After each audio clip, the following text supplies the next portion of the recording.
ਸਤਿ ਸ਼੍ਰੀ ਅਕਾਲ। ਚੜ੍ਹਦੀ ਕਲਾ ਟਾਈਮ ਟੀਵੀ ਨਿਊਜ਼ ਦੇਖ ਰਹੇ ਦੇਸ਼ ਵਿਦੇਸ਼ ਦੇ ਦਰਸ਼ਕਾਂ ਦਾ ਸਵਾਗਤ ਹੈ। ਪ੍ਰੋਗਰਾਮ ਪੰਜਾਬ ਹਰਿਆਣਾ ਗੱਲ ਵਿੱਚ ਮੈਂ ਨੀਲ ਕਮਲ ਤੇ ਰੋਜ਼ਾਨਾ ਦੀ ਤਰ੍ਹਾਂ ਮੇਰੇ ਨਾਲ ਸਤੀਸ਼ ਕੁਮਾਰ ਸੀਕਰੀ। ਸਭ ਤੋਂ ਪਹਿਲਾਂ ਸਵਾਗਤ ਕਰ ਰਹੇ ਹਾਂ, ਫਿਰ ਅਹਿਮ ਮਸਲਿਆਂ ਦੇ ਉੱਤੇ ਕਰਾਂਗੇ ਚਰਚਾ। ਸਤੀਸ਼ ਜੀ राम राम। राम राम नील कमल जी, सारे दर्शकों ने सत श्री अकाल, प्यार भरी राम राम जी। और सुनाओ, सेहत का की हाल चाल? हाल चाल बहुत बढ़िया है नील कमल जी, मैं ठीक ठाक हूँ। और आप बताओ, आजकल जो है हरियाणा में जो है पेट्रोल के और डीजल के रेट बढ़ गए, जो चर्चा का विषय हो रहा है। बतावा न्यू है भाई, पेट्रोल के डीजल के रेट बढ़ गए तो फिर जो है इसका असर सारी चीजें पर पड़ेगा। और रोजाना जो है हरियाणा में 48 लाख लीटर की खपत है डीजल की, और बिक्री जो है 1.2 करोड़ लीटर है। एसोसिएशन प्रधान ने जो है इसमें जो है 10 रुपए बताया कि वो बढ़ सकते हैं। तो हरियाणा में जो है रेट बढ़ेगी, जिसका जो है असर वो रहेगा। केंद्र सरकार द्वारा जो है फ्यूल टैक्स में जो बढ़ोतरी हुई है करने के बाद हरियाणा में जो पेट्रोल डीजल के जो रेट है वो बढ़ गए। प्रदेश के कई शहरों में पेट्रोल की कीमत जो है 100 थे वो पार कर गई, और फतेहाबाद में नए रेट 99 रुपए 40 पैसे प्रति लीटर वो हो गया है। अधिकांश शहरों में वैसे अब बढ़ोतरी की मैं बात करूं, लगभग 3 रुपए का जो रेट है वो बढ़े है। और जब रेट बढ़ जाता है नीलकम जी, सारी चीजों पर इस बात का असर पड़ेगा। ट्रांसपोर्टेशन महंगी हो जाएगी, और आने वाले टाइम में अनुमान ये लगाने लग रहे जो इस चीज के विशेषज्ञ हैं, भाई जो है रेट बढ़ेगा, किराया बढ़ेगा तो चीजें महंगी होगी, और आगे जो है महंगाई वो आने वाली है। अधिकांश शहरों में डीजल की कीमत जो है 90 वो पार कर गया है। पंचकुला में डीजल का नया रेट 91 रुपए 73 पैसे प्रति लीटर तक पहुंच गया। इन कीमतों के अनुसार जो पेट्रोल डीजल पर करीब जो है 3 रुपए प्रति लीटर की वो बढ़ोतरी हुई है। सीएनजी भी बढ़ी है, 2 रुपए किलो सीएनजी के जो है रेट वो बढ़े हुए हैं। और हरियाणा में एक दिन पेट्रोल की खपत जो है 48.4 लीटर है, जबकि डीजल की खपत 1.20 करोड़ लीटर की है जी। ਬਿਲਕੁਲ। ਇਹਦੇ ਨਾਲ ਪੰਜਾਬ ਦੇ ਵਿੱਚ ਵੀ ਜਿਹੜੇ ਹੈਗੇ ਆ ਉਹ ਡੀਜ਼ਲ ਤੇ ਪੈਟਰੋਲ ਦੀਆਂ ਕੀਮਤਾਂ ਜਿਹੜੀਆਂ ਵੱਧ ਗਈਆਂ ਨੇ। ਪੰਜਾਬ ਦੇ ਕੁਝ ਇਲਾਕਿਆਂ ਦੇ ਵਿੱਚ ਜੇ ਕਹੀਏ ਤਾਂ 100 ਦੇ ਕਰੀਬ ਜਿਹੜੀ ਆ ਉਹ ਜਿਹੜਾ ਹੈਗਾ ਉਹ ਕੀਮਤ ਉਹ ਪਹੁੰਚ ਗਈ ਹੈ। ਦਿੱਲੀ ਦੇ ਵਿੱਚ ਪੈਟਰੋਲ ਦੀ ਜਿਹੜੀ ਕੀਮਤ ਉਹ 97 ਰੁਪਏ 77 ਪੈਸੇ ਪ੍ਰਤੀ ਲੀਟਰ ਹੈਗੀ ਹੈ। ਤਾਂ ਇਹਦੇ ਨਾਲ ਚੰਡੀਗੜ੍ਹ ਦੇ ਵਿੱਚ ਵੀ ਜਿਹੜੀ ਹੈਗੀ ਉਹ 97 ਰੁਪਏ ਤੋਂ ਉੱਪਰ ਦਾ ਜਿਹੜਾ ਪੈਟਰੋਲ ਹੈਗਾ ਉਹਦੀ ਕੀਮਤ ਹੈਗੀ ਹੈ। 85 ਰੁਪਏ ਤੋਂ ਉੱਪਰ ਜਿਹੜਾ ਹੈਗਾ ਹੁਣ ਡੀਜ਼ਲ ਜਿਹੜਾ ਹੈਗਾ ਪਹੁੰਚ ਗਿਆ। ਲੋਕ ਜ਼ਰੂਰ ਪਹੁੰਚੇ ਹੋਏ ਨੇ। ਲੋਕਾਂ ਨੇ ਇਸ ਚੀਜ਼ ਦਾ ਖਦਸ਼ਾ ਵੀ ਜ਼ਾਹਿਰ ਕੀਤਾ ਹੈ ਕਿ ਜਿਸ ਤਰੀਕੇ ਦੇ ਹਾਲਾਤ ਚੱਲ ਰਹੇ ਨੇ, ਜਿਸ ਤਰੀਕੇ ਨਾਲ ਪ੍ਰਧਾਨ ਮੰਤਰੀ ਮੋਦੀ ਹੋਣਾ ਨੇ 10 ਤਰੀਕ ਨੂੰ ਤੇ ਉਸ ਤੋਂ ਬਾਅਦ ਫਿਰ ਅਗਲੇ ਦਿਨ ਜਿਹੜੀ ਅਪੀਲ ਕੀਤੀ ਸੀ ਕਿ ਉਸ ਨੂੰ ਦੇਖਦੇ ਹੋਏ ਉਹ ਕਹਿੰਦੇ ਕਿ ਪਹਿਲਾਂ ਐਕਸਪੈਕਟਡ ਸੀਗਾ ਕਿ ਆਉਣ ਵਾਲੇ ਸਮੇਂ ਦੇ ਵਿੱਚ ਇਹ ਜਿਹੜੀਆਂ ਚੀਜ਼ਾਂ ਨੇ ਤੇਲ ਦੀਆਂ ਕੀਮਤਾਂ ਉਹ ਵੱਧ ਸਕਦੀਆਂ ਨੇ, ਤਾਂ ਉਹ ਹੋਇਆ ਵੀ ਹੈ। ਪਰ ਕਿਤੇ ਨਾ ਕਿਤੇ ਜਿੱਥੇ ਕੰਪਨੀਆਂ ਦੇ ਮਾਲਿਕ ਨੇ ਜਾਂ ਪੈਟਰੋਲ ਪੰਪ ਵਾਲੇ ਨੇ, ਉਹਨਾਂ ਨੇ ਵੀ ਇਸ ਚੀਜ਼ ਦਾ ਖਦਸ਼ਾ ਜ਼ਾਹਿਰ ਕੀਤਾ ਹੈ ਕਿ ਹਾਲੇ ਤਾਂ 3 ਰੁਪਏ ਵਧੇ ਨੇ ਤੇ ਆਉਣ ਵਾਲੇ ਦਿਨਾਂ ਦੇ ਵਿੱਚ ਜਿਹੜੀ ਹੈਗੀ ਆ ਇਹਦੇ ਵਿੱਚ ਜਿਹੜਾ ਹੈਗਾ ਉਹ ਇਜ਼ਾਫਾ ਜਿਹੜਾ ਆ ਹੋ ਸਕਦਾ, ਕਿਉਂਕਿ ਕੰਪਨੀਆਂ ਹਾਲੇ ਵੀ ਜਿਹੜੀਆਂ ਕਹਿ ਰਹੀਆਂ ਕਿ 25 ਤੋਂ 30 ਰੁਪਏ ਪ੍ਰਤੀ ਲੀਟਰ ਦਾ ਜਿਹੜਾ ਹੈਗਾ ਉਹਨਾਂ ਨੂੰ ਹਾਲੇ ਵੀ ਜਿਹੜਾ ਹੈਗਾ ਉਹ ਘਾਟਾ ਉਹ ਪੈ ਰਿਹਾ। ਸਿੱਧੇ ਤੌਰ ਤੇ ਜਿਵੇਂ ਤੁਸੀਂ ਜ਼ਿਕਰ ਕੀਤਾ ਹੈ ਕਿ ਇਹਦੇ ਨਾਲ ਜਿਹੜਾ ਹੈਗਾ ਉਹ ਅਸਰ ਆਮ ਲੋਕਾਂ ਦੇ ਜੀਵਨ ਦੇ ਉੱਤੇ ਵੀ ਪਵੇਗਾ, ਕਿਉਂਕਿ ਸਾਰੀਆਂ ਜੇ ਆਪਾਂ ਪੈਟਰੋਲ ਡੀਜ਼ਲ ਦੀ ਗੱਲ ਕਰੀਏ ਤੇ ਇਹ ਆਮ ਜ਼ਰੂਰਤ ਦੀਆਂ ਚੀਜ਼ਾਂ ਦੇ ਨਾਲ ਜੁੜਿਆ ਹੋਇਆ। ਚਾਹੇ ਕਿਸੇ ਨੇ ਯਾਤਰਾ ਕਰਨੀ ਹੈ, ਚਾਹੇ ਕੋਈ ਚੀਜ਼ ਕਿਤੋਂ ਮੰਗਾਣੀ ਹੈ, ਚਾਹੇ ਮਾਲ ਭਾੜੇ ਦਾ ਜ਼ਿਕਰ ਹੈਗਾ, ਤਾਂ ਸਾਰੀਆਂ ਚੀਜ਼ਾਂ ਜਿਹੜੀਆਂ ਇਹਦੇ ਨਾਲ ਉਹ ਮਹਿੰਗਾਈ ਵਧੇਗੀ। ਚਾਹੇ ਖਾਣ ਪੀਣ ਵਾਲੀਆਂ ਚੀਜ਼ਾਂ ਦੀ ਗੱਲ ਹੋਵੇ। ਹਾਲੇ 2 ਦਿਨ ਪਹਿਲਾਂ ਹੀ ਜਿਹੜੀ ਹੈਗੀ ਹੈ ਉਹ ਦੁੱਧ ਦੀਆਂ ਕੀਮਤਾਂ ਦੇ ਵਿੱਚ ਜਿਹੜਾ ਹੈਗਾ ਉਹ ਵਾਧਾ ਹੋਇਆ। ਪ੍ਰਤੀ ਲੀਟਰ 2 ਰੁਪਏ ਜਿਹੜਾ ਹੈਗਾ 2 ਰੁਪਏ ਪ੍ਰਤੀ ਲੀਟਰ ਦੁੱਧ ਵੱਧ ਗਿਆ। ਬਿਲਕੁਲ ਜੀ ਉਹ ਵਧਿਆ ਹੈਗਾ। ਇਹਦੇ ਨਾਲ ਜਿਹੜੀ ਹੈਗੀ ਹੈ ਇੱਕ ਹੋਰ ਫੈਸਲਾ ਲਿਆ ਗਿਆ, ਚੀਨੀ ਦੀ ਐਕਸਪੋਰਟ ਦੇ ਉੱਤੇ ਜਿਹੜੀ ਹੈਗੀ ਇੱਕ ਕਿਸਮ ਨਾਲ ਜਿਹੜੀ ਹੈਗੀ ਉਹ ਵੀ ਰੋਕ ਜਿਹੜੀ ਹੈਗੀ ਉਹ ਲਗਾ ਦਿੱਤੀ ਗਈ ਹੈ। ਤੇ ਕੀ ਸਥਿਤੀਆਂ ਜਿਹੜੀਆਂ ਨੇ ਉਹ ਸੁਧਰਨਗੀਆਂ ਜਾਂ ਫਿਰ ਇਹ ਅੱਗੇ ਇਸੇ ਤਰ੍ਹਾਂ ਜਿਹੜੀ ਹੈਗੀ ਚੀਜ਼ ਉਹ ਹੋਵੇਗੀ? ਕਿਉਂਕਿ ਪ੍ਰਧਾਨ ਮੰਤਰੀ ਤੋਂ ਬਾਅਦ ਸੂਬਿਆਂ ਦੇ ਮੁੱਖ ਮੰਤਰੀਆਂ ਨੇ ਵੀ ਇਸ ਚੀਜ਼ ਨੂੰ ਦੇਖਿਆ ਤੇ ਇੱਕ ਸੰਦੇਸ਼ ਦੇਣ ਦੀ ਜਿਹੜੀ ਕੋਸ਼ਿਸ਼ ਕੀਤੀ ਹੈ ਕਿ ਆਪਣੇ ਕਾਫਲੇ ਦੇ ਵਿੱਚ ਜਿਹੜੀਆਂ ਗੱਡੀਆਂ ਵੀ ਘਟਾਈਆਂ ਗਈਆਂ। ਇਹਦੇ ਨਾਲ ਬਿਲकुल कल सीएम हरियाणा ने भी अपने जो है काफिले में कटौती करी 50% की, और उसके जो है बाद ये तेल भी बढ़ गया। मतलब जो चीजें हैं वो ऐसा लगा कि जैसे कोई प्लान्ड हो रही है, भाई ये तो होना ही है जी। बिल्कुल, ये तो होना ही है। इस तरीके नाल जिहड़ा हैगा ਹੋ ਰਿਹਾ ਕਿਉਂਕਿ ਜਿਸ ਤਰ੍ਹਾਂ ਦੀ ਸਥਿਤੀ ਇਸ ਵੇਲੇ ਮਿਡਲ ਈਸਟ ਦੇ ਵਿੱਚ ਹੈਗੀ ਆ, ਕਿਉਂਕਿ ਇੱਥੇ ਤਾਂ ਹੁਣ ਆ ਕੇ ਕੀਮਤਾਂ ਵਧੀਆਂ ਨੇ, ਜਦ ਕਿ ਜੇ ਅਮਰੀਕਾ ਜਾਂ ਕੁਝ ਹੋਰ ਦੇਸ਼ਾਂ ਦੀ ਗੱਲ ਕਰੀਏ, ਉਹ ਇਸ ਸਥਿਤੀ ਨੂੰ ਲੈ ਕੇ ਉਹਨਾਂ ਨੇ ਪਹਿਲਾਂ ਹੀ ਜਿਹੜੀਆਂ ਨੇ ਉਹਨਾਂ ਦਾ ਉੱਥੇ ਜਿਹੜੀਆਂ ਹੈਗਾ ਉਹ ਪੈਟਰੋਲ ਡੀਜ਼ਲ ਦੀਆਂ ਕੀਮਤਾਂ ਉਹ ਵੱਧ ਗਈਆਂ ਸੀਗੀਆਂ। ਇਹਦੇ ਨਾਲ ਹੁਣ ਇਹਦਾ ਅਸਰ ਜਿਹੜਾ ਹੈਗਾ ਉਹ ਵੱਡੇ ਪੱਧਰ ਤੇ ਮਹਿੰਗਾਈ ਦਾ ਜਿਹੜਾ ਹੈਗਾ ਉਹ ਹੋਵੇਗਾ, ਕਿਰਾਇਆ ਭਾੜਾ ਵੀ ਜ਼ਾਹਿਰ ਤੌਰ ਤੇ ਜਿਹੜਾ ਆ ਮਹਿੰਗਾ ਹੋਵੇਗਾ, ਤੇ ਇਹਦੇ ਨਾਲ ਜਿਹੜੀਆਂ ਖਾਣ ਪੀਣ ਵਾਲੀਆਂ ਚੀਜ਼ਾਂ ਵੀ ਉਹ ਮਹਿੰਗੀਆਂ ਉਹ ਹੋਣਗੀਆਂ। ਇਹਦੇ ਨਾਲ ਸਤੀਸ਼ ਜੀ ਹੁਣ ਜਿਹੜਾ ਹੈਗਾ ਖੇਤੀ ਲਾਗਤ ਵੀ ਜਿਹੜੀ ਹੈਗੀ ਆ ਉਹ ਵੱਧ ਸਕਦੀ ਆ, ਵਧੇਗੀ, ਕਿਉਂਕਿ ਆਉਣ ਵਾਲੇ ਸਮੇਂ ਦੇ ਵਿੱਚ ਜੀ जब जी जब जी जब जब पेट्रोल और डीजल के दाम बढ़े हैं, तब तब जो है ट्रांसपोर्टेशन के जो है चार्ज बढ़े हैं और खर्चा जो है बढ़ने से फिर जो है चीजें वो बढ़ जाती हैं। इस बढ़ोतरी की अगर हम बात करें नीलकमल जी, इसकी मुख्य जो कारण है वो अंतरराष्ट्रीय बाजार में कच्चे तेल की कीमतें हैं, उनका उतार चढ़ाव है। ईरान और अमेरिका की जो जंग शुरू होने वाली है, होने से पहले जो क्रूड ऑयल है उसके दाम में $70 वो थे, जो अब जो है बढ़कर $100 प्रति डॉलर के हिसाब से बैरल के हिसाब से वो पहुंच गए। और क्रूड तेल की कीमतें बढ़ने से जो तेल की कंपनियों पर दबाव में थी वो बढ़ गया था, इसलिए कंपनियां जो है घाटे में जाने लग रही थी। भरपाई के लिए कदम ये उठाया गया, हालांकि काफी टाइम बाद ये कदम उठाया गया। ये जो तेल के कच्चे दाम के रेट थे ये बहुत पहले से बढ़े हुए थे। अगर कच्चे तेल के कीमतों में लंबे समय तक तेजी बनी रहती है तो पेट्रोल डीजल की कीमतें और भी ज्यादा बढ़ाई जा सकती हैं, जिसका इशारा जो एसोसिएशन वाले हैं ये करने लग रहे हैं। अभी $10 तक और जो है वो बढ़ सकते हैं।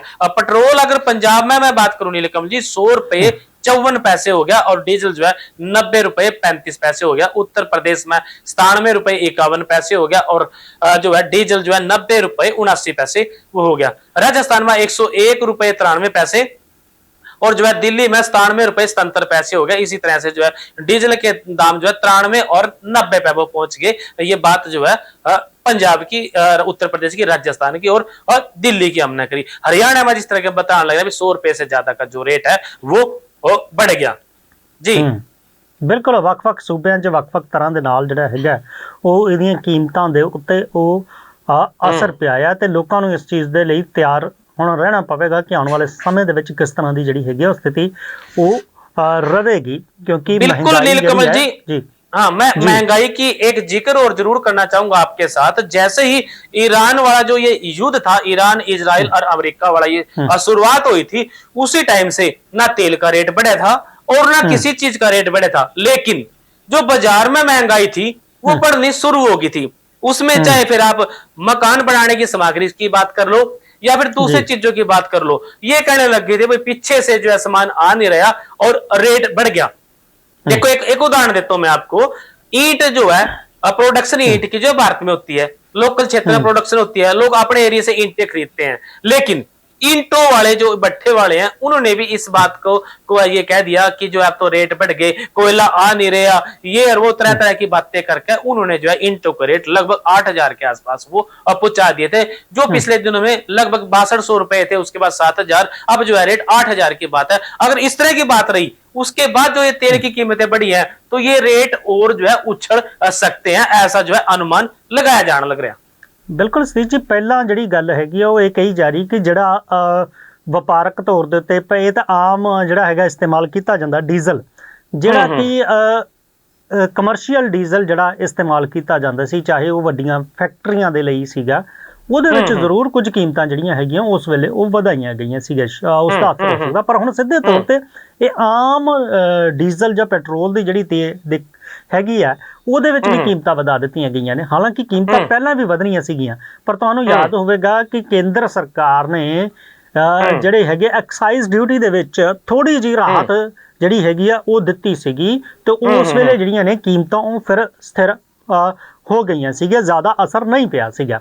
ਪਰ ਹੁਣ ਪੱਛਮੀ ਬੰਗਾਲ ਦੇ ਇਲੈਕਸ਼ਨ ਵੀ ਹੋ ਗਏ, ਅੱਗੇ ਹੋਰ ਸੂਬਿਆਂ ਦੇ ਵਿੱਚ ਜਿਹੜੇ ਇਲੈਕਸ਼ਨ ਹੋਣੇ ਨੇ, ਇਲੈਕਸ਼ਨ ਤੋਂ ਬਾਅਦ ਜਿਹੜਾ ਹੈਗਾ ਇਹ ਵੀ ਗੱਲ ਕਹੀ ਜਾ ਰਹੀ ਕਿ ਇੱਕ ਜਿਹੜਾ ਹੈਗਾ ਝਟਕਾ ਹੁਣ महंगाई ਦਾ ਅੱਗੇ ਲੱਗਣ ਜਾ ਰਿਹਾ, ਇਹਦੇ ਲਈ ਲੋਕ ਤਿਆਰ ਰਹੇ। नीलकमल जी, आपने दुख दी रग पे जो है वो हाथ धर दिया, क्योंकि जो लोग हैं वो लोग ये कह रहे थे भाई जो है ना भाई इलेक्शन खत्म हो गए और जो है महंगाई जो है शुरू कर दी। भाई इससे पहले भी स्थिति यही थी, लेकिन इलेक्शनों के चक्कर में इन्होंने जो है रेट वो बढ़ाए नहीं। और वही बात आप यहाँ आ गई भाई जी ਜਿੱਥੇ ਪੈਟਰੋਲ ਡੀਜ਼ਲ ਦੀ ਚਰਚਾ ਹੋ ਰਹੀ ਹੈ, ਜਿੱਥੇ ਕੀਮਤਾਂ ਵਧਣ ਦੀ ਚਰਚਾ ਹੋ ਰਹੀ ਹੈ, ਉੱਥੇ ਚਰਚਾ ਜਿਹੜੀ ਹੈਗੀ ਆ ਹੁਣ ਜਨਗਣਨਾ ਦੀ ਵੀ ਹੋ ਰਹੀ ਹੈ, ਕਿਉਂਕਿ ਹੁਣ ਜਿਹੜੀ ਸੈਲਫ ਜਨਗਣਨਾ ਜਿਹੜੀ ਕੀਤੀ ਸੀਗੀ, ਸੈਲਫ ਇਮਰਸ਼ਨ ਜਿਹੜਾ ਕੀਤਾ ਗਿਆ ਸੀਗਾ, ਆਪਣੀ ਜਾਣਕਾਰੀ ਦਿੱਤੀ ਗਈ ਸੀ। ਉਸ ਤੋਂ ਬਾਅਦ ਹੁਣ ਘਰ ਘਰ ਜਿਹੜੇ ਨੇ ਉਹ BLO ਪਹੁੰਚਣਗੇ ਤੇ ਉਹ ਜਿਹੜੀ ਤੁਸੀਂ ਜਾਣਕਾਰੀ ਦਿੱਤੀ ਸੀ ਉਹਦੀ ਵੈਰੀਫਿਕੇਸ਼ਨ ਜਿਹੜੀ ਹੈਗੀ ਹੈ ਉਹ ਕਰਨਗੇ।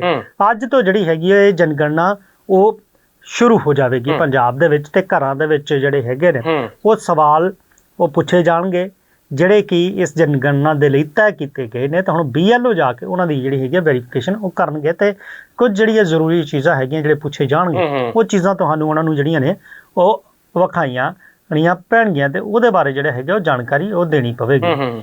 ਤਾਂ ਇਸ ਦੀ ਪਹਿਲਾਂ ਹੀ ਤਿਆਰੀ ਕਰ ਲਈ ਗਈ ਸੀਗੀ ਤੇ ਹੁਣ ਜਿਹੜੇ ਨੇ ਉਹ ਖੁਦ, ਜੇ ਤਾਂ ਤੁਸੀਂ ਆਨਲਾਈਨ ਆਪਣੀ ਜਾਣਕਾਰੀ ਜਨਗਣਨਾ ਦੇ ਲਈ ਦਿੱਤੀ ਹੈ ਤਾਂ ਉਸ ਨਾਲ ਮਿਲਾਨ ਕੀਤਾ ਜਾਵੇਗਾ, ਜੇ ਨਹੀਂ ਵੀ ਦਿੱਤੀ ਤਾਂ ਵੀ ਜਿਹੜਾ ਹੈਗਾ BLO ਘਰ ਪਹੁੰਚ ਕੇ ਉਹ ਚੀਜ਼ ਜਿਹੜੀ ਹੈਗੀ ਹੈ ਉਹ ਜਨਗਣਨਾ ਕਰਨਗੇ।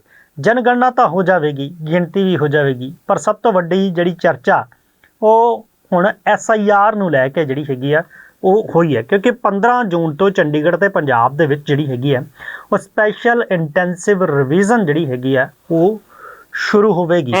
ਤਾਂ ਸਤੀਸ਼ ਜੀ, ਹਰਿਆਣਾ ਦੇ ਵਿੱਚ ਵੀ SIR ਹੋਣ ਜਾ ਰਹੀ ਹੈ, ਪਰ ਪੰਜਾਬ ਦੇ ਵਿੱਚ 2027 ਦੇ ਵਿੱਚ ਇਲੈਕਸ਼ਨ ਵੀ ਹੈਗੇ ਨੇ। ਇਸ ਤੋਂ ਪਹਿਲਾਂ ਪੱਛਮੀ ਬੰਗਾਲ ਜਾਂ ਹੋਰ ਸੂਬਿਆਂ ਦੇ ਵਿੱਚ ਜਿਹੜੀ ਹੈ SIR ਹੋਈ, ਉਸ ਤੋਂ ਬਾਅਦ ਜਿਹੜੇ ਨੇ ਇਲੈਕਸ਼ਨ ਉਹ ਹੋਏ। ਹੁਣ ਜੇ ਕਹੀਏ ਤਾਂ 15 ਜੂਨ ਤੋਂ ਪੰਜਾਬ, ਚੰਡੀਗੜ੍ਹ ਤੇ ਹੋਰ ਸੂਬਿਆਂ ਦੇ ਵਿੱਚ ਜਿਹੜੀ SIR ਉਹ ਹੋਣ ਜਾ ਰਹੀ है। बिल्कुल। किवें चर्चा नु तुसी देखदे हो? देखो नीलकमल जी, SIR की जो बात करें हरियाणा में 1 जुलाई से SIR वो शुरू होएगी। घर घर जाकर जो है वोट की वेरिफिकेशन होएगी और BLO जो है नई वोटर लिस्ट जो है इसकी सितंबर में आएगी, BLO इसकी वेरिफिकेशन करेंगे और इसका जरा सारा शेड्यूल और सारा प्रोसेस क्या है वो सारा का सारा मैं आपने बताऊंगा। उससे पहले एक जिक्र मैं जरूर करना चाहूंगा कि भाई SIR जब भी होगा किसी भी स्टेट में तो फिर वहां रोड़ा पड़ा भी वोटा काट दी, तो इसमें कुछ जागरूकता रखने की भी जरूरत है। मैं हरियाणा की बात करूं, हरियाणा में कई जगह ऐसा देखने में आया कि जिस BLO की, जिस टीचर की ड्यूटी लग रही है उसके गांव में, उसके वार्ड में, उसी वार्ड से उसने चुनाव भी लड़ रखा, पहले कभी उसने लड़ रखा, उसके परिवार ने लड़ रखा, उसकी मिसेज ने लड़ रखा। तो ऐसे आदमियों की जब ड्यूटी लगेगी तो कहीं ना कहीं मन में शंका ये पैदा हो जाएगी कि जो है ये आदमी मौका मिलते ही वोट काटेगा। वो वोट किसकी कटेगी? जैसे घर में नवी नवेली दुल्हन आई रहो है, देखो जो यहाँ पैदा हो रहा है उसकी तो वोट कट दी नहीं, लेकिन जो शादी होने के बाद यहाँ आ रहे हैं वो दूसरे स्टेट से हो, कैथल से हो, वो जो है किसी पानीपत से हो, तो उसका फिर वो बैकग्राउंड का डाटा मांगे करें। पिछली बार जब ये SIR की प्री SIR हुई थी हरियाणा में, इस तरह की बातें सामने नीलकमल आई थी सामने कि जो बेटी ब्याह के आ रही किसी गांव में उसकी वोट डाउटेड होगी, लेकिन उसकी माँ जिस घर में रह रही, मतलब जहां की वो लड़की है उसकी माँ की वोट वेरीफाई है। भाई ये किस तरह का SIR है? माँ की वोट वेरीफाई है और उसकी बेटी जिसको उन्हें जन्म दे रखा उसकी वोट वेरीफाई कर नहीं रहे, हालांकि दूसरे सारे सबूत है। इस तरह से जो BLO है गांव के गांव में उनकी ड्यूटी नहीं लगनी चाहिए, क्योंकि वहां से SIR पर सवाल उठने शुरू हो जाते हैं। अब बात आ गई हरियाणा में चुनाव आयोग ने 1 जुलाई 2026 से मतदाता सूची का जो विशेष गहन परीक्षण की जो बात करी अपना SIR की, वो शुरू करने की घोषणा कर दी। राज्य में जो है अक्टूबर 2024 से विधानसभा के चुनावों के आंकड़ों की अगर बात करा तो 2 करोड़ 6 लाख जो वोटर हैं, इस दौरान बूथ लेवल जो ऑफिसर है BLO घर घर जाकर मतदाताओं का इनका जो है सत्यापन वो करेंगे। निर्वाचन आयोग की अगर हम बात करें तो SIR जो कार्यक्रम की जनगणना के तहत वो चल रही है, उस लिस्टिंग प्रक्रिया को ध्यान में रखते हुए ये तैयार किया गया है ताकि जो है दोनों प्रतिक्रियाओं के बीच बेहतर तालमेल वो बनाया जा सके। अंतिम मतदाता सूची का प्रकाशन 22 सितंबर 2026 को वो किया जाएगा और SIR के तीसरे चरण में फिर आंध्र प्रदेश, अरुणाचल प्रदेश, हरियाणा और चंडीगढ़ में एक साथ जो है विशेष ज्ञान अध्ययन की जो प्रक्रिया है वो शुरू होगी। फिलहाल जो है वो लोकेशन की बात थी भी कौन आदमी कहाँ रह रहा है, इसमें एक बात है भी जिस आदमी की रसोई जिस जगह पे है वही उसका घर माने जाएगा, वही उसकी वही उसका जो है लोकेशन मानी जाएगी। अक्षांश और देशांतर रेखाओं के बीच में वो किस डिग्री पे रहने लग रहा वो उसकी लोकेशन मानी जाएगी जहां रसोई होगी। फिर चाहे वो मकान किराए का हो, चाहे फिर वो उसका खुद का मकान हो। ऐसा भी नहीं है कि SIR होने लग रही और मकान मालिक सोच ला भाई तेरे मकान में तो इसका सर्वे हो गया, SIR होगी, ये तरह दिक्कत आ जाएगी। ऐसी कोई दिक्कत नहीं है, किसी ने घबराने की जरूरत नहीं है। अगर वो किराए पे बैठे हैं तो किराए की ही SIR उसमें होएगी नीलकमल जी। पिछला जो SIR था उसमें नीलकमल हरियाणा में मतदाता सूची की जो पिछली SIR थी वो 2002 में हुई थी और 2002 की वोटर लिस्ट के अनुसार उस समय राज्य में कुल जो मतदाताओं की संख्या है वो लगभग जो है 1.25 करोड़ थी। उस समय पुरुष मतदाता जो है लगभग 67 लाख और महिला वोटर जो है लगभग 58 लाख थे। हालांकि ये आंकड़े 2002 के माफ करना निर्वाचन आयोग के समेकित जो है आंकड़े थे। उस दौरान जब 2002 में SIR हुई थी नीलकमल जी, कैथल डिस्ट्रिक्ट में बात करूं, कुछ मकान ऐसे थे जो पूरे के पूरे मकान जो है अपलोड नहीं हुए। SIR होगी लेकिन कंप्यूटर पर डाटा अपलोड नहीं होया। अब डाटा अपलोड नहीं होया तो उस घर की, उस परिवार की जो बेटियां थी, चाहे वो 1 थी चाहे वो 10 थी, वो ब्याह का अलग अलग क्षेत्रों में चली गई, कोई करनाल कोई कुरुक्षेत्र, जहां भी जिसने रिश्ते करे। अब उनको दिक्कत क्या रही है कि उनका मकान अपलोड नहीं होया और उन बेटियों को डर इस बात का हो रहा जो कि उनकी वोटें जो है कट ना जाए। तो इस तरह की चीजों का भी समाधान करने की जरूरत है। 2002 में जो अपलोड नहीं हुई उनका समाधान क्या रहेगा जी? ਬਿਲਕੁਲ ਇਹ ਚੀਜ਼ਾਂ ਦਾ ਸਮਾਧਾਨ ਜਿਹੜਾ ਹੈਗਾ ਉਹ ਕਰਨ ਦੀ ਜ਼ਰੂਰਤ ਹੈਗੀ ਹੈ। ਤੇ ਵੱਡਾ ਡਰ ਤਾਂ ਇਹ ਹੈ ਕਈਆਂ ਨੂੰ ਕਿ ਕੀ SIR ਦੇ ਵਿੱਚ ਕਿਤੇ ਉਹਨਾਂ ਦੀ ਵੋਟ ਤਾਂ ਨਹੀਂ ਜਿਹੜੀ ਹੈਗੀ ਆ ਉਹ ਕੱਟੀ ਜਾਵੇਗੀ। ਇਸੇ ਕਰਕੇ ਰਾਜਨੀਤਿਕ ਪਾਰਟੀਆਂ ਵੀ ਜਿਹੜੀਆਂ ਨੇ ਇਸ SIR ਨੂੰ ਲੈ ਕੇ ਜਿਹੜੀਆਂ ਨੇ ਉਹ ਚਿੰਤਿਤ ਨੇ, ਕਿਉਂਕਿ ਜਿਸ ਤਰੀਕੇ ਦੇ ਨਾਲ ਬਿਹਾਰ, ਪੱਛਮੀ ਬੰਗਾਲ ਜਾਂ ਹੋਰ ਸੂਬਿਆਂ ਦੇ ਵਿੱਚ SIR ਹੋਈ, ਉੱਥੇ ਹੀ ਵੱਡੇ ਪੱਧਰ ਤੇ ਇਹ ਗੱਲ ਕਹੀ ਗਈ ਕਿ ਬਹੁਤ ਲੱਖਾਂ ਦੀ ਤਾਦਾਦ ਦੇ ਵਿੱਚ ਜਿਹੜੇ ਨੇ ਉਹ ਵੋਟ ਜਿਹੜੇ ਨੇ ਉਹ ਕੱਟ ਦਿੱਤੇ ਗਏ। ਕਿਉਂਕਿ ਪੰਜਾਬ ਦੇ ਵਿੱਚ, ਮਣੀਪੁਰ ਦੇ ਵਿੱਚ, ਹਿਮਾਚਲ ਦੇ ਵਿੱਚ ਜਿਹੜੀਆਂ ਨੇ 36 ਅੱਗੇ 2027 ਦੇ ਵਿੱਚ ਜਿਹੜੇ ਨੇ ਉਹ ਇਲੈਕਸ਼ਨ ਹੋਣੇ ਨੇ। ਅਜਿਹੇ ਨੂੰ ਲੈ ਕੇ ਰਾਜਨੀਤਿਕ ਪਾਰਟੀਆਂ ਦੇ ਵਿੱਚ ਇਸ ਨੂੰ ਲੈ ਕੇ ਵੀ ਡਰ ਹੈਗਾ। ਉਹ ਇਸ ਨੂੰ ਲੈ ਕੇ ਵੀ ਜਿਹੜੀ ਹੈ ਗੱਲਬਾਤ ਕਰ ਰਹੇ ਆ, ਚਰਚਾ ਕਰ ਰਹੇ ਆ। ਡਰ ਇਸ ਚੀਜ਼ ਦਾ ਹੈ ਉਹਨਾਂ ਨੂੰ ਕਿ ਕੀ ਜਿਹੜੀਆਂ ਵੋਟਾਂ ਉਹਨਾਂ ਦੇ ਹੱਕ ਦੇ ਵਿੱਚ ਜਾਣੀਆਂ ਨੇ, ਕੀ ਕਿਤੇ SIR ਦੇ ਦੌਰਾਨ ਉਹ ਵੋਟਾਂ ਤੇ ਨਹੀਂ ਕੱਟ ਦਿੱਤੀਆਂ ਜਾਣਗੀਆਂ। ਤਾਂ ਇਸ ਚੀਜ਼ ਦੀ ਜਿਹੜੀ ਹੈਗੀ ਉਹ ਚਰਚਾ ਜ਼ਰੂਰ ਜਿਹੜੀ ਹੈਗੀ ਆ ਉਹ ਹੋ ਰਹੀ ਹੈ, ਕਿਉਂਕਿ ਇਸ 2027 ਦੇ ਵਿੱਚ 5 ਸੂਬਿਆਂ ਦੇ ਇਲੈਕਸ਼ਨ ਹੋਣੀਆਂ। ਉਸ ਤੋਂ ਬਾਅਦ ਦੇ ਵਿੱਚ ਵੀ ਜਿਹੜੇ ਹੈਗੇ ਅੱਗੇ ਜਿਹੜੇ पंजाब में भी इलेक्शन है 2027 में, और पंजाब के जो मंत्री हैं वो भी अपनी SIR पे प्रतिक्रिया वो देने लगे। कल हरपाल चीमा ने भी अपनी जो है SIR पे प्रतिक्रिया दी थी, क्योंकि ये जो पंजाब है यहाँ पे जो है बीजेपी की सरकार नहीं है, सेंटर में बीजेपी की सरकार है और बीजेपी की सरकार के टाइम में यह SIR होने लग रही। तो फिर ये वाजिब सी बात है कि दूसरे जो स्टेट है वो SIR पर अपनी प्रतिक्रिया जरूर देंगे। वो किस तरह की हो सकती है उसका अंदाजा सहज ही लगाया जा सका जी। ਬਿਲ ਸਹਿਜੇ ਅੰਦਾਜ਼ਾ ਵੀ ਲਾਇਆ ਜਾ ਸਕਦਾ। ਤੇ ਇਸ ਸਭ ਦੇ ਵਿਚਾਲੇ ਜਿਹੜੀ ਚਰਚਾ ਹੈਗੀ ਆ ਉਹ ਸੁਪਰੀਮ ਕੋਰਟ ਦੀ ਉਸ ਟਿੱਪਣੀ ਤੇ ਵੀ ਕੀਤੀ ਜਾ ਰਹੀ ਹੈ, ਜਿਹੜੀ ਕਿ ਮੁੱਖ ਚੋਣ ਅਧਿਕਾਰੀ ਦੀ ਚੋਣ ਨੂੰ ਲੈ ਕੇ ਜਿਹੜੀ ਹੈਗੀ ਆ ਉਹ ਹੋਈ ਹੈ। ਕਿਉਂਕਿ ਜਦੋਂ ਇਹ ਕਿਹਾ ਗਿਆ ਕਿ ਜੇ ਫੈਸਲਾ ਸਾਰਾ ਦਾ ਸਾਰਾ ਸਰਕਾਰ ਨੇ ਹੀ ਕਰਨਾ ਹੈ ਮੁੱਖ ਚੋਣ ਅਧਿਕਾਰੀ ਨੂੰ ਲੈ ਕੇ, ਤਾਂ ਫਿਰ ਵਿਰੋਧੀ ਧਿਰ ਦੇ ਨੇਤਾ ਨੂੰ ਕੀ ਫਿਰ ਪਾਰਦਰਸ਼ਿਤਾ ਦੇ ਲਈ ਵੈਸੇ ਹੀ ਰੱਖਿਆ ਗਿਆ। ਫਿਰ ਇਸ ਤਰ੍ਹਾਂ ਦਾ ਜਿਹੜੀ ਹੈਗੀ ਉਹ ਗੱਲ ਕਿਉਂ ਕੀਤੀ ਜਾ ਰਹੀ ਹੈ? ਕਿਉਂਕਿ ਤੁਹਾਨੂੰ ਯਾਦ ਹੋਵੇਗਾ ਪਹਿਲਾਂ ਜਿਹੜਾ ਹੈਗਾ ਜਦੋਂ ਮੁੱਖ ਚੋਣ ਅਧਿਕਾਰੀ ਦੀ ਨਿਯੁਕਤੀ ਕਰਨੀ ਹੁੰਦੀ ਸੀ, ਉਹਦੇ ਵਿੱਚ ਇੱਕ ਤਾਂ ਸਰਕਾਰ ਹੁੰਦੀ ਸੀ, ਉਹਦੇ ਨਾਲ ਜਿਹੜਾ ਵਿਰੋਧੀ ਧਿਰ ਦਾ ਨੇਤਾ ਹੁੰਦਾ ਸੀ, ਤੇ ਨਾਲ ਜਿਹੜਾ ਹੈਗਾ ਚੀਫ ਜਸਟਿਸ ਦੀ ਮੌਜੂਦਗੀ ਉਸ ਦੇ ਵਿੱਚ ਜ਼ਰੂਰੀ ਹੁੰਦੀ ਸੀਗੀ। ਇਸ ਤੋਂ ਬਾਅਦ ਸਰਕਾਰ ਨੇ ਉਹ ਸੋਧ ਕਰ ਦਿੱਤੀ, ਜਿਸ ਤੋਂ ਬਾਅਦ ਜਿਹੜਾ ਹੈਗਾ ਚੀਫ ਜਸਟਿਸ ਦੀ ਜਿਹੜੀ ਹੈਗੀ ਹੈ ਉਹ ਹੁਣ ਇਹਦੇ ਵਿੱਚ ਸ਼ਾਮਲ ਉਹ ਨਹੀਂ ਹੈਗੇ ਨੇ। ਮਤਲਬ ਕਿ ਇਸ ਪ੍ਰਕਿਰਿਆ ਦੇ ਵਿੱਚ ਜਿਹੜੀ ਮੁੱਖ ਚੋਣ ਅਧਿਕਾਰੀ ਦੀ ਜਿਹੜੀ ਹੈਗੀ ਆ ਉਹ ਚੋਣ ਪ੍ਰਕਿਰਿਆ ਦੇ ਵਿੱਚ, ਜਦ ਕਿ ਇਹਦੇ ਵਿੱਚ ਹਾਲੇ ਵੀ ਜਿਹੜੇ ਹੈਗੇ ਆ ਵਿਰੋਧੀ ਧਿਰ ਦੇ ਨੇਤਾ ਤੇ ਸਰਕਾਰ ਜਿਹੜੀ ਹੈਗੀ ਆ ਉਹ ਹੁੰਦੀ ਹੈ, ਤਾਂ ਫਿਰ ਜਿਹੜਾ ਹੈਗਾ ਉਹ ਇਹ ਚੋਣ ਕਰਨੀ ਹੁੰਦੀ ਹੈ। ਪਰ ਸਵਾਲ ਇਹ ਹੈ ਕਿ ਕੀ ਇਸ ਦੇ ਨਾਲ ਜਿਹੜਾ ਹੈਗਾ ਕਿ ਪਾਰਦਰਸ਼ਿਤਾ ਦੇ ਨਾਲ ਇਸ ਵੇਲੇ ਚੋਣ ਹੋ ਰਹੀ ਹੈ ਕਹੀਏ ਤਾਂ ਮੁੱਖ ਚੋਣ ਅਧਿਕਾਰੀ ਦੀ, ਕਿਉਂਕਿ ਕਈ ਵਾਰ ਜਿਹੜੇ ਹੈਗੇ ਨੇ ਇਲੈਕਸ਼ਨ ਕਮਿਸ਼ਨ ਦੇ ਉੱਤੇ ਜਿਹੜੇ ਨੇ ਉਹ ਸਵਾਲ ਉਹ उठ चुके हैं। कई पार्टियां जड़ियां ने वो सवाल वो चुक रही हैं। पश्चिम बंगाल की अगर बात करें तो पश्चिमी बंगाल में भी बहुत सारे सवाल जो है उठे, बल्कि यहाँ तक बात आ गई भी अंतर्राष्ट्रीय कोर्ट में जाने की बात होने लग रही। भी पश्चिम बंगाल के जो नेता हैं, जो पूर्व के मुख्यमंत्री है, वो जो है अब जो है अंतरराष्ट्रीय कोर्ट में जाने का उन्होंने मन बना रखा है। इस तरह की बातें सामने आ गई, तो इसका बात वही होगी भाई, यहाँ सुनवाई हो नहीं रही और वहां जो है जाने की वो बात है, जिस तरह के अपना कहा नीलकमल जी। जी बिल्कुल वो भी गल हैगी आ, ये गल हैगी आ कि ਇਸ ਦੀ ਚੋਣ ਦੇ ਵਿੱਚ ਜਿਹੜਾ ਹੈਗਾ ਕਿ ਪਾਰਦਰਸ਼ਤਾ ਉਹ ਹੋ ਰਹੀ ਹੈ, ਕਿਉਂਕਿ ਸਾਰੇ ਫੈਸਲੇ ਕਿਹੜੇ ਜਿਹੜੇ ਨੇ ਉਹ ਸਰਕਾਰ ਨੇ ਹੀ ਜੇ ਕਰਨੇ ਨੇ, ਤਾਂ ਉਹ ਕਹਿੰਦੇ ਕਿ ਇਹ ਕੀ ਹੈਗਾ। ਤਾਂ ਇਸ ਸਭ ਦੇ ਉੱਤੇ ਜਿਹੜੀ ਹੈਗੀ ਉਹ ਚਰਚਾ ਹਾਲੇ ਵੀ ਜਿਹੜੀ ਹੈ ਉਹ ਹੋ ਰਹੀ ਹੈ। ਇਸ ਸਭ ਦੇ ਵਿਚਾਲੇ ਸਪੈਸ਼ਲ ਇੰਟੈਂਸਿਵ ਰਿਵੀਜ਼ਨ ਵੀ ਜਿਹੜੀ ਹੋਵੇਗੀ, ਉਸ ਤੋਂ ਪਹਿਲਾਂ ਜਿਹੜੀ ਹੈਗੀ ਹੈ ਉਹ ਜਨਗਣਨਾ ਹੋਵੇਗੀ। ਤਾਂ ਕਿਸ ਤਰ੍ਹਾਂ ਦੇ ਜਿਹੜੇ ਨੇ ਇਹ ਚੀਜ਼ਾਂ ਉਹ ਰਹਿਣਗੀਆਂ, ਪਰ ਕੁਝ ਦਸਤਾਵੇਜ਼ ਨੇ ਜਿਹੜੇ ਤੁਹਾਨੂੰ SIR ਦੇ ਦੌਰਾਨ ਜਿਹੜੇ ਨੇ ਉਹ ਜਦੋਂ BLO ਆਏਗਾ ਉਹ ਤੁਹਾਨੂੰ ਜਿਹੜੇ ਨੇ ਦੇਣੇ ਪੈਣਗੇ।